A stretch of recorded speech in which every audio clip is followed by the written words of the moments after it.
Thailand fans, di maka-move on sa pagkatalo inakusahan ang Gilas Pilipinas ng pandaraya dahil puro foreigners daw ang player.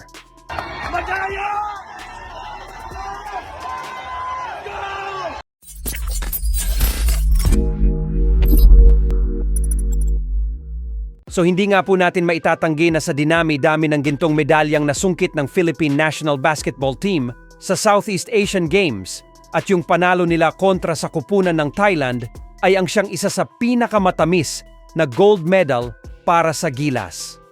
Ito ay dahil maliwanag naman na pinagkaisahan talaga sa buong laban ang ating mga players nang dahil sa mga pabor na tawag ng referees para sa Thailand.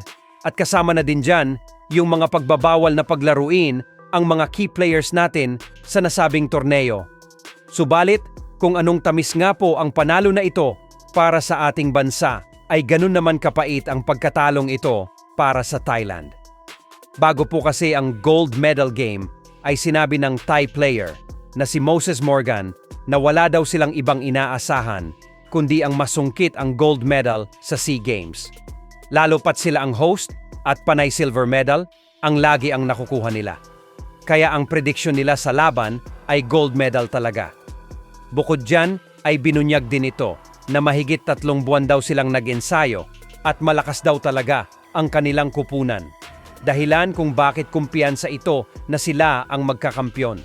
Pero sa kasamaang palad po para sa kanila ay buong pusong lumaban ang Gilas at hindi nagpatinag sa kabila ng lahat ng pagdangayang ginawa nila.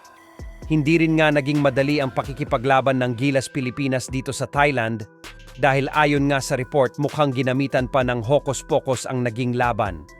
Kung atin kasing mapapansin, mas mataas ang free throw ng Thailand kumpara naman sa Gilas Pilipinas dahil ang Thailand ay nabigyan ng 37 free throw, halos kalahati ng kanilang score. Samantalang ang Gilas Pilipinas, 17 free throw lamang ang ibinigay, kaya naman halatang halata talaga na gustong manalo nitong Thailand.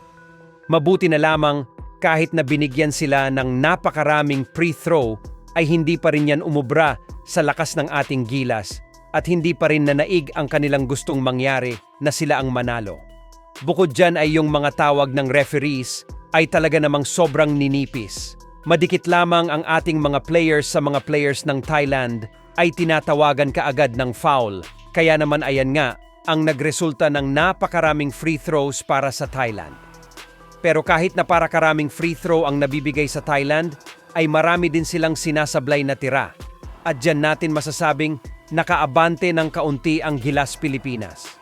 Kaya naman itong mga Thai fans ay hindi makapaniwala sa pagkatalo ng kanilang kupunan at binanatan na naman ang Gilas sa social media. Pinaparatangan kasi nila ang mga players daw ng Gilas ay hindi naman purong mga Pilipino o majority daw ay mga foreigners, kaya naman daw nakuha ng Gilas ang gintong medalya.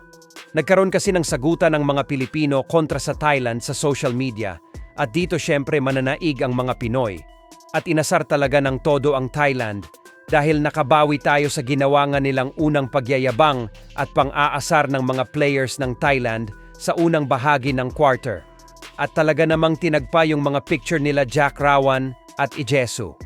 Naglabas pa ng dilaan si Rawan sa ating mga players at nag-angas pa nga dito. Pati itong si Ijesu nakiasar din at nakidila-dila din dahil nga lumalamang sila sa first at second quarter. At matapos nga ang laban ito, ang itsura ng dalawa halos hindi maipinta at tulala at hindi sila makapaniwalang hindi nila nakuha ang gintong medalya. At ito nga yung isang comment ng isang Thai na sinasabi niya nga dito na bakit daw pinayagan na puro foreigners ang ginamit ng Gilas. So sinasabi niya sila, Robert Bolick at yung mga Pilipinong players na may apelidong pang foreigners ay ginamit lamang ng Gilas sa SEA Games upang ipangtapat sa kanilang national team at upang manalo at makuha ang gintong medalya.